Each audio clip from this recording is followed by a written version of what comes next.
Hello, my name's Kelly, and in this video I'm going to show you how to filter the candidate database to find job seekers that are most relevant to your particular job vacancy.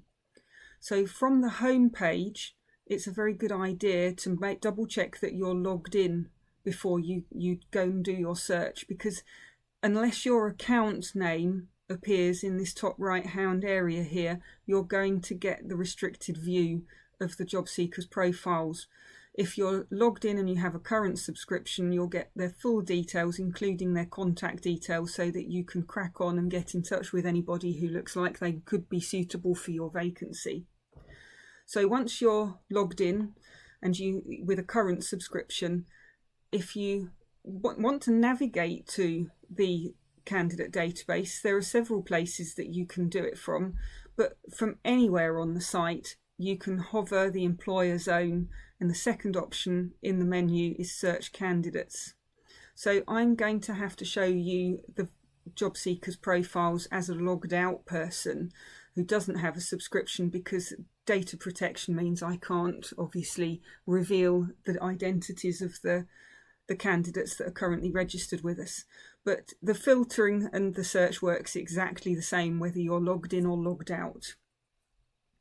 So once you arrive at the candidate database, the most recently updated or added job seekers always arrive at the top. So these are always people that have only just updated or added their job seekers profile to the Grooms List.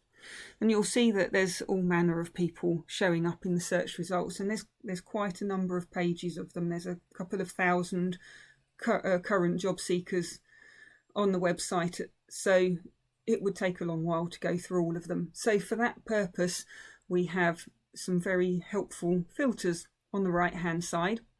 So I would start by selecting your country and then select your county. So you can scroll down and find your county, or the easiest way of doing it is to start typing and it will come up with the matches.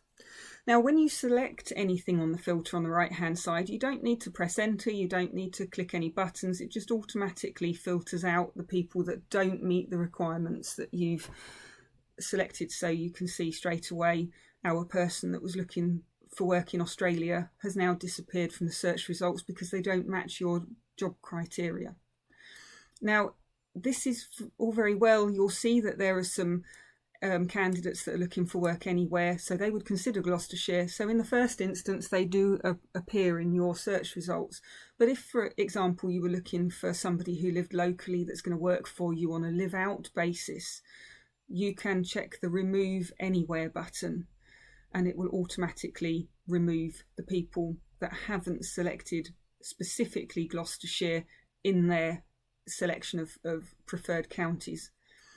So as you go down the form, you'll see that there are plenty of other options. Again, here you've got live in or live out. So if you were looking for a live out person, you can select live out. If you're not bothered, if you can offer accommodation and you're not bothered if they live in or out, you can just skip this filter. You don't need to use it because you're already seeing everybody that wants to live in or live out. So there's no point in using that filter. As you go through, you can do exactly the same with any of the forms on the Grooms List website. If you press and hold the Control key, or if you're on the MacBook, the Command key, as you make selections in a drop-down menu, the menu won't disappear, and it makes it a little bit easier. Also, as well, you can start to type, and it will bring up the option that matches what you started to type. So as you go down, I would suggest leaving anything that's not relevant to your job. You don't have to go through and use every single filter. If, for argument's sake, we were looking for somebody who was a head person or an assistant head person, you can see straight away on this left-hand side, it's filtered out anybody who hasn't selected either head person or assistant head person. So all these filters relate to what job seekers have added to their job seekers profile to help you identify just the people that match your criteria. Another very important one, which employers use a lot, is animals to bring to the job.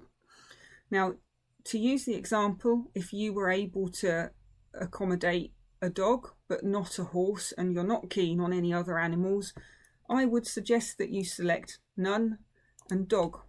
And that's going to only show you candidates that have no animals or a dog to bring, and it's excluded anybody who has a horse, even if they have a dog. If they have a horse, they've been removed from your search results. So as you go down, there's lots of different options that you can use to zone in on the particular candidates that are suitable for your vacancy. I would give a word of warning just to be realistic about what you use.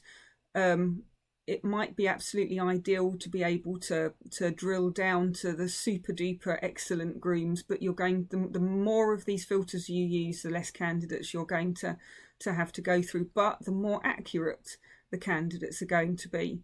So it's entirely up to you, but you can reset the entire form at the bottom here, or if you've got a slow internet and perhaps the automatic update of the results is taking a little bit of time, you can just click the search button at the bottom. If you're on a mobile device, you'll find these filters at the bottom of the search results, so you can just scroll to the bottom and you'll find them all there, and they're all exactly the same on a mobile phone as they are on the website. You don't lose any options. Now, another top tip, if you are logged in and you have a subscription, you'll see the candidate's name here, which makes it a bit easier to identify candidates as you're scrolling through the list. But if you want to have a look at candidates, again, if you hold the control key, or if you're on a MacBook, the command key, whilst you select particular candidates' profiles, it will open them into a new tab, and so preserve your search results that you've created through your filters, so you don't have to set your filter up all over again. So you could open them in several tabs and then just go through all of them individually without going to and from. If you're on a mobile device, if you press and hold, you'll find that a little menu will pop up, and that will give you the option to open it in a new tab, and that will then preserve your search filters on a mobile device. Now, I obviously can't show you a live profile with a real person's details on for data protection reasons, but you'll see that a lot of the job seeker's profile is locked. If you find this and you know you have a current subscription, it's because you're not logged in. So just go into a different tab, log in, refresh the page, and you'll find that you've got their full details. What I have done is I've gone in and found Emily Taylor's dummy profile that she set up in order to be able to show people a job seeker's profile without having to worry about revealing anybody's details. So this is Emily Taylor's dummy profile. So none of this contains genuine information. It's just all made up to give us an example, to be able to show people what a job seeker's profile looks like when you're logged in and you have a subscription. So up the top here, obviously you've got the candidate's personal details. These are hidden when you don't have a subscription or if you're not logged in. If you're finding that you're not seeing this and you're being asked to purchase a subscription, it means you're not logged in. So just double check that in this top right hand area here that your account name is showing. If it's not and it's just asking you to log in or register, that's why you can't see these details. So as you go down, you've got all of the options here that are related to the filter that you set up. So Emily has put herself down as looking for a full-time permanent job, so that's the filter that is related to our search. And she's also looking for an assistant head person or a head person role. So these are all the things that have brought her into your search results. So as you go down, you've got all of the details to be able to assess whether she's suitable for your vacancy. If you decide that you wanted to have a chat with the candidate, you can email them. You're welcome to give them a call.